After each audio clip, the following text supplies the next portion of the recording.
Hi friends, welcome to bank Nifty boss YouTube ఛానల్కి. ఈరోజు August 19వ తారీఖు బుధవారం.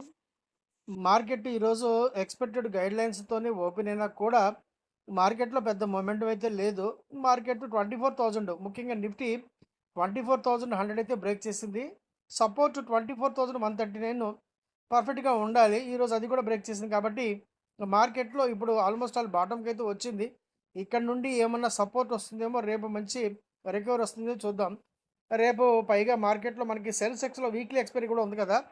ఒకసారి రేపు కొంచెం జాగ్రత్తగా ఉండాలి. కాకపోతే ఈరోజు ఐపీఓస్ 2 ఐపీఓస్ అయితే వచ్చాయి. లిస్టింగ్ అయ్యాయి. లిస్టింగ్‌తోనే అదరగొట్టాయి. ఈ బెహారీలాల్ ఇంజినీరింగ్ కంపెనీ అయితే అద్భుతం అని చెప్పొచ్చనమాట. లిస్టింగ్‌తోనే దాదాపు 90% ప్రాఫిట్స్ అయితే ఇచ్చింది. దాదాపు డబుల్ అని చెప్పొచ్చు.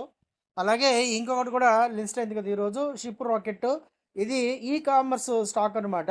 సో, ఈ డెలివరీ సిస్టమ్‌లో పనిచేస్తుంది. ఈ కామర్స్ కంపెనీ అయినటువంటి ఈ షిప్ రాకెట్ కూడా అద్భుత లాభాలైతే అందిపుచ్చుకుందని చెప్పొచ్చు. లిస్టింగు ఏదైతే మనం ప్రీమియం చెల్లించామో దానికి దాదాపు 60% ఈరోజైతే గెయిన్స్ వచ్చాయని చెప్పొచ్చు. కాస్త వివరంగా చూసే ప్రయత్నం చేద్దాం. అలాగే గత 3 రోజులుగా మనం కోఫోర్స్ కాల్ అయితే మెయింటైన్ చేస్తున్నాం. మొన్న తీసుకున్నాం. నిన్న చక్కగా చాలా చక్కగా యావరేజ్ చేసాం. నిన్న బాగా పడింది. సో, అటువంటిది ఈరోజు డబుల్ అయింది. మనం ఎక్కడ తీసుకున్నాం, ఎలా తీసుకున్నాం, ఎలా డబుల్ అయింది వివరంగా తెలుసుకునే ప్రయత్నం చేద్దాం. అలాగే ఓఎన్జీసీ కూడా నిన్న తీసుకున్న కాల్ ఈరోజు ఏకంగా డబుల్ అయింది. దాదాపు డబుల్ అయింది. అది కూడా తెలుసుకునే ప్రయత్నం చేద్దాం. నిఫ్టీలో మాత్రం ఈరోజు నాకైతే మెంటల్ వచ్చింది. చాలా చాలా చిరాకేసింది. ఎక్కడ ఒక 10 పాయింట్లు, 20 పాయింట్ల రేంజ్‌లోనే కదిలింది. చివరికి వచ్చే కాస్ మూవ్‌మెంట్ కూడా, క్లోజింగ్ ఆక్షన్ సెషన్‌లో వచ్చే మూవ్‌మెంట్ కూడా ఏమీ లేదు ఈరోజు. నిఫ్టీ చెప్పాలంటే టోటల్‌గా ఇప్పుడైతే అన్ని సపోర్ట్స్ బ్రేక్ చేసుకుంటూ వచ్చింది. నిజానికి ఇప్పుడు చాలా చక్కగా బాటంలో అయితే ఉంది. ఇక్కడ నుండి మంచి రికవరీ అయితే రావాలి. పైగా రేపు మనకి సెన్సెక్స్‌లో వీక్లీ ఎక్స్‌పైరీ అయితే ఉంది. సో, దాని ద్వారా ఏమన్నా నిఫ్టీలో లేదా సెన్సెక్స్‌లో మార్కెట్‌లో రికవరీ వస్తుందేమో చూద్దాం. ఇక పూర్తి వివరాలు తెలుసుకునే ప్రయత్నం చేద్దాం. గత రాత్రి అమెరికన్ మార్కెట్‌లో మన ఏడీఆర్స్ అన్నీ కూడా అద్భుతంగా మంచి లాభాలతోనే క్లోజ్ అయ్యాయి. ముఖ్యంగా ఇన్ఫోసిస్, అలాగే విప్రో, ఈ 2 కూడా. విప్రో యాజ్ ఇట్ ఈస్‌గా ఫ్లాట్‌గా ఉందనుకోండి. కాకపోతే ఇన్ఫోసిస్ సూపర్‌గా ఉందని చెప్పొచ్చు. అలాగే బ్యాంక్స్ 2 కూడా, ఐసిఐసిఐ బ్యాంకు, హెచ్‌డిఎఫ్‌సి బ్యాంక్ కూడా సూపర్‌గా ఉన్నాయి. కాకపోతే ఏడీఆర్‌లో వచ్చిన ఏ లాభాలు కూడా మన మార్కెట్‌లో అయితే రాలేదు. హెచ్‌డిఎఫ్‌సి బ్యాంకుకును, ఐసీఐసీఐ బ్యాంక్‌కి. డాక్టర్ రెడ్డి ల్యాబ్ కూడా ఎటువంటి లాభాలు లేకుండా కొంచెం ఒక 1% నష్టాలతోనే క్లోజ్ అయింది. ఐటీ సెగ్మెంట్, మన ఇండియన్ మార్కెట్‌లో ఐటీ సెగ్మెంట్ మాత్రం సూపర్ అని చెప్పొచ్చు. సో, ఐటీ సెగ్మెంట్ ద్వారా వచ్చిన లాభాల్ని చివర్లో మన మార్కెట్ అయితే అందిపుచ్చుకోలేకపోయింది. సో, ఈ చివర్లో వచ్చిన క్లోజింగ్ యాక్షన్ సెషన్ కూడా పెద్దగా మూవ్‌మెంటం అయితే కనపరచలేదు. ఓవరాల్‌గా చెప్పాలంటే ఈరోజు మార్కెట్ టోటల్‌గా సైడ్‌వే, అలాగే బేరిష్ జోన్‌లోకి అయితే ఎంటర్ అయిందని చెప్పొచ్చు ఇప్పుడు. సో, ఈరోజు మన మార్కెట్‌లో లిస్ట్ అయిన 2 స్టాక్స్ కూడా అదరగొట్టాయని చెప్పొచ్చు. మొదటి స్టాకు బెహారీలాల్ ఇంజినీరింగ్ అద్భుతం అని చెప్పొచ్చు. అదరగొట్టింది. లిస్టింగ్‌లోనే దాదాపు 63% ప్రీమియంతో లిస్టింగ్ అయితే అయిందనమాట. సో, ఈ బిహారీలాల్ స్టాకు అప్లై చేసి అలాట్‌మెంట్ పొందిన వాళ్ళు మాత్రం ఈరోజు నక్కతోక తొక్కారని చెప్పొచ్చనమాట. మదుపరులకి లాభాల వర్షం అయితే కురిపించింది. ఈరోజు దాదాపు 63% పైగా ప్రీమియంతో ఈ షేర్లయితే గనక లిస్ట్ అయ్యాయి. ఇష్యూ ధర 285, ఏకంగా 465 వద్ద లిస్ట్ అయింది, క్లోజ్ అయింది కూడా. సో, చాలా చక్కటి మంచి అద్భుతమైన లాభాలైతే ఇచ్చిందని చెప్పొచ్చు లిస్టింగ్‌లో. ఈరోజు లిస్ట్ అయిన రెండవ స్టాకు షిప్ రాకెట్. ఇది ఈ కామర్స్‌కి సంబంధించిన స్టాక్ అనమాట. ఇది ప్రీమియము రూ. 97గా నిర్ణయించబడింది. అటువంటిది ఈరోజు ఏకంగా రూ. 131 వరకు వెళ్ళిపోయింది. అంటే దాదాపు మనకి 40% లాభాలైతే అందిపుచ్చుకుందని చెప్పొచ్చు. లిస్టింగ్‌లో ఇది కూడా మదుపరులకైతే మంచి లాభాలే ఇచ్చింది. కాకపోతే ఒకటే గుర్తుపెట్టుకోండి, 90 డేస్ సీలింగ్ తర్వాత కాస్త సెల్లింగ్ ప్రెషర్ అయితే వస్తుంది. అప్పటి వరకు ఉన్న ఈ హెచ్ఎన్ఐస్, అలాగే ఫండ్ మేనేజర్స్ అయితే అమ్మకాలకైతే దిగుతారప్పుడు. అంటే ఆ 90 డేస్ తర్వాత వీళ్ళకి పర్మిషన్ వస్తుంది కాబట్టి అమ్మటానికి, ఎగ్జిట్ అవ్వటానికి. అప్పుడు స్టాక్స్‌లో, ఇటువంటి ఐపీఓ లిస్టింగ్ స్టాక్స్‌లో కాస్త ప్రెషర్ అయితే వస్తుంది. స్టాక్స్ జనరల్‌గా పడుతుంటాయి. కాబట్టి జాగ్రత్తగా గమనించుకోండి. ఏడీఆర్స్ క్లోజ్ అయిన విధానం చూసిన తర్వాత ఈరోజు ఐటీలో మంచి మొమెంటం వస్తుందని చెప్పి నమ్మకం అయితే వచ్చింది. అందువల్ల కోఫోర్స్ అంటే మొన్నటి నుంచి క్యారీ చేస్తున్నాం. మన కోఫోర్స్ మొన్న ఎక్కువలో కొన్నాం. నిన్న బాగా యావరేజ్ చేసాం. నిన్న బాగా పడిన తర్వాత మళ్ళీ యావరేజ్ చేసాం. ఈరోజు ఏకంగా మార్నింగ్ ఓపెనింగే చెప్పేసానమాట. మంచి లాభాలైతే వచ్చింది. రూ. 35 ఆ ప్రాంతంలో ప్రాఫిట్ బుక్ చేసుకొని చెప్పాను. అప్పటికి కూడా డబల్ అనే చెప్పొచ్చు. మనం 15, 16లో కూడా తీసుకున్నాం కాబట్టి డబలే. సో, ఇది రూ. 40 వెళ్ళింది. చివరికి అక్కడే క్లోజ్ అయింది అనుకోండి. 35, 36 రూపాయల దగ్గర క్లోజ్ అయింది. సో, కోఫోర్స్‌లో మనకి వరుసగా 3 రోజుల తర్వాత మంచి లాభాలైతే వచ్చింది. నిన్న కొంచెం కన్‌ఫ్యూజ్ చేసింది. అయినా కూడా ధైర్యంగానే మనం కంటిన్యూ చేసాం. ఈరోజు మంచి లాభాలు ఆల్‌మోస్ట్ ఆల్ డబుల్ మనకి లాభాలు అందుకున్నాం. ఎగ్జిట్ అయ్యాం. ఓఎన్‌జీసీ కాల్ నిన్న మనం ఆగస్టు 242.50 కాల్ తీసుకున్నాం. రూపాయి 39 దగ్గర కొన్నాం. నిన్న కొంచెం స్లైట్‌గా పడినా కూడా మనం ఈరోజు క్యారీ చేసాం. ఇది కూడా రూ. 2.50 వెళ్ళిపోయింది ఈరోజు. ఆల్మోస్ట్ ఆల్ డబుల్ అని చెప్పొచ్చు. మంచి లాభాలైతే వచ్చాయి. ఈరోజు మన షుగర్ స్టాక్స్‌లో అయితే బ్రహ్మాండ ర్యాలీ అయితే వచ్చింది. దాదాపు 10% ర్యాలీ అయితే వచ్చిందనమాట. దీనికి ప్రధానమైన కారణం ఏంటంటే, మన దేశీయంగా షుగర్ ప్రైసెస్ పెరగటం ఒక కారణము. అలాగే సప్లైస్ కూడా బాగా తక్కువగా ఉండటము. ఇంకొక మెయిన్ కారణం ఏంటంటే, ఇంపోర్ట్ డ్యూటీ కూడా కట్ చేశారన్నమాట. సో, ఇవన్నీ కలగలిపి షుగర్ స్టాక్స్ అయితే ఈరోజు చాలా మంచి లాభాలైతే అందిపుచ్చుకున్నాయి. కాకపోతే ఒకటే గుర్తుపెట్టుకోండి. షుగర్ స్టాక్స్ ఎప్పుడు కూడా ఒక సైక్లికల్ మూవ్‌మెంట్‌లో వెళ్తాయన్నమాట. అంటే ఒక సీజనల్ స్టాక్స్ ఇవి. సంవత్సరం మొత్తం మీద ఒకే రకంగా ఉండవు. ఒక సీజన్‌లో బాగా పెరుగుతాయి. ఆ తర్వాత సంవత్సరం పాటు ఎవడు పట్టించుకోడు దీన్ని. అందువల్ల షుగర్ స్టాక్స్ ఎప్పుడు కూడా ఇమ్మీడియేట్‌గా లాభాలైతే ఎక్స్‌పెక్ట్ చేయకూడదు. ద్వారకేష్ దాదాపు 9% పెరిగింది. దాంపూర్ దాదాపు 5% పెరిగింది. Gayatri, KCP sugars, KM sugar, అలాగే మగధ్ షుగరు, అలాగే మవానా షుగర్స్ ఇవన్నీ బాగానే పెరిగినాయి. కానీ వీటిలో చాలా కంపెనీలన్నీ కూడా నష్టాల్లో ఉంటున్నాయి.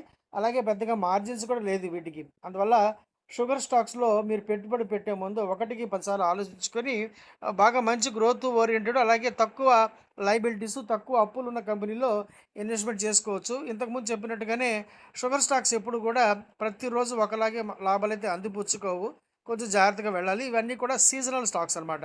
సో, సంవత్సరానికి 1, 2 నెలలే వీటిలో లాభాలుంటాయి. మిగతా సంవత్సరం మొత్తం మీద వీటిలో పెద్దగా మూవ్‌మెంట్ అయితే ఉండదు. మన ప్రెసిడెంట్ ట్రంప్ గారు ఇప్పుడు ఈ హార్మోజ్ జలసంధి యొక్క ప్రాంతం కూడా మా దేశమే. ఇది మా నియంత్రణలో ఉంటుంది. ఇది మా భూభాగం అని చెప్పి ఆయన ఒక ట్విట్టర్‌లో పోస్ట్ అయితే చేశారనమాట. సో, ఎక్కడ అమెరికా, ఎక్కడ అరేబియా మహాసముద్రం, ఎక్కడ హార్మోజ్ జలసంధి అసలు కొంచెం ఇదిగా ఉంది కదా! కామెడీగా ఉంది కదా!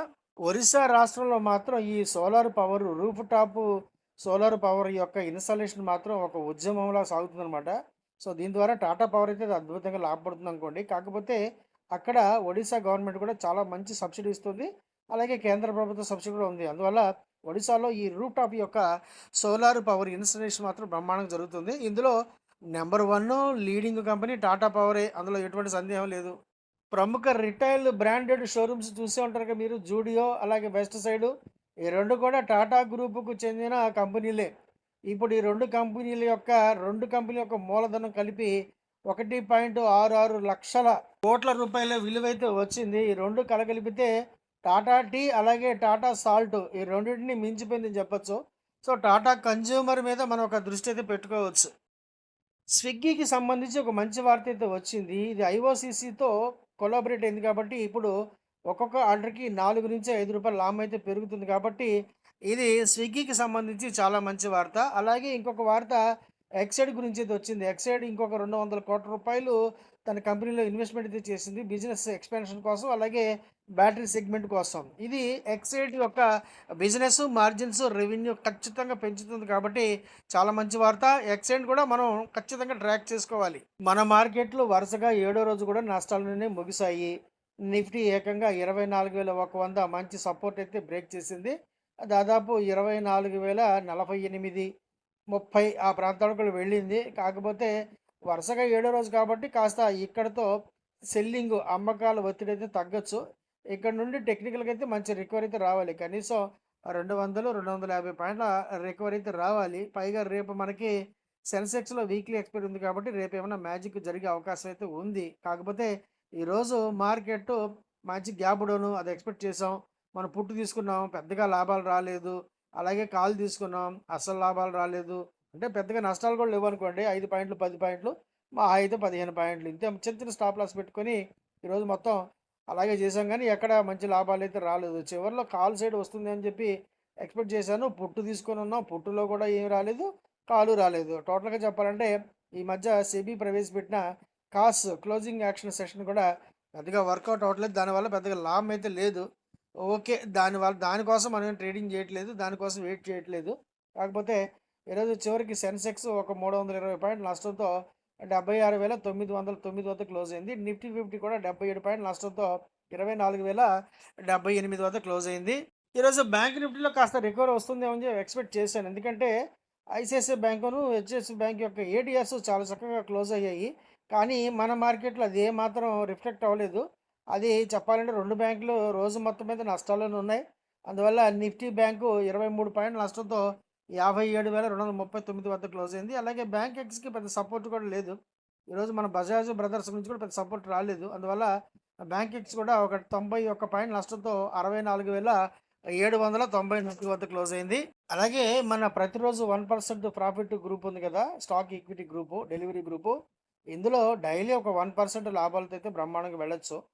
డైలీ రాకపోయినా కూడా మనకి ఇందులో అస్సలు నష్ట భయం లేని ట్రేడ్ అయితే చేసుకోవచ్చు. నష్టాలతో పొరపాటున కూడా ఎగ్జిట్ అవ్వక్కర్లేదు. దీనికి మినిమం ఒక 3 లక్షలు అయితే కావాలి.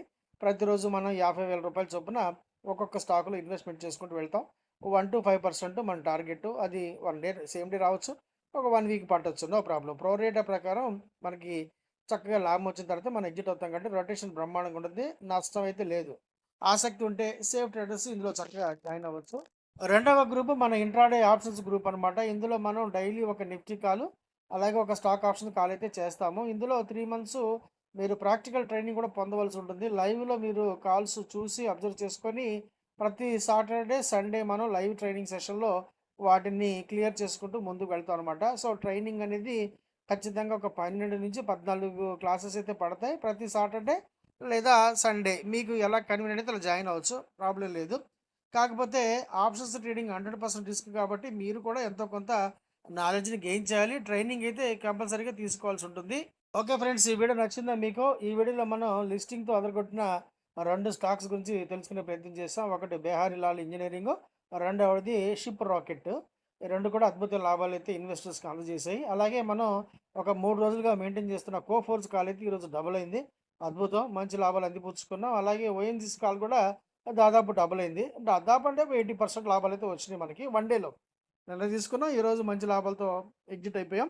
నిఫ్టీలో మాత్రం మెంటల్ వచ్చింది. నిఫ్టీలో మనం చాలా ఈరోజు 4-5 కాల్ చేసాం కానీ ఎక్కడా కూడా ₹1 లాభం అయితే రాలేదు.